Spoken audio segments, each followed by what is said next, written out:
Doctor Khandakar Abdullah Jahangir রহমাল্লাহ বলতেন, আমরা আজকাল সবাই অধিকার সচেতন, আমরা বেশিরভাগ মানুষ দায়িত্ব সচেতন না। অধিকার সচেতন দায়িত্ব সচেতনের মধ্যে পার্থক্য বুঝেন তো? নিজের অধিকারের ব্যাপারে আমরা সবাই সোচ্চার, কিন্তু আমার কর্তব্যের ব্যাপারে আমরা ওরকম সোচ্চার না। ভাইরা আমার, আপনার স্বামী আপনার হক আদায় করছে না, এর কারণে কি আপনার গুনাহ হবে? আপনার আখিরাত ধ্বংস হবে, জাহান্নামে যেতে হবে? কিন্তু আপনি আদায় করছেন না, আপনার তো গুনাহ হবে। এই জন্য মহিলারা সবসময় আশা করে, হুজুর একটু স্বামীদেরকে একটু ধোলাই করে দেন, স্বামীরা একটু আশা করে হুজুর মহিলাদের একটু সাইজ করে দেন। এই জন্য বউ দেখবেন কোনো হুজুরের কোনো ওয়াজ যদি পায় যে স্বামীদেরকে সাইজ করছে, ওই লিঙ্কটা পাঠায় দেয় স্বামীরে, কয়েকটা শুনো তো হুজুর কি বলছে।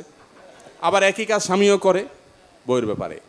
স্বামী বউকে বলে, দেখো নবীজি সাল্লাল্লাহু সাল্লাম বলছেন, আল্লাহর পরে যদি কাউকে সেজদা করা যেত তাহলে আমাকে করা যেত, আমার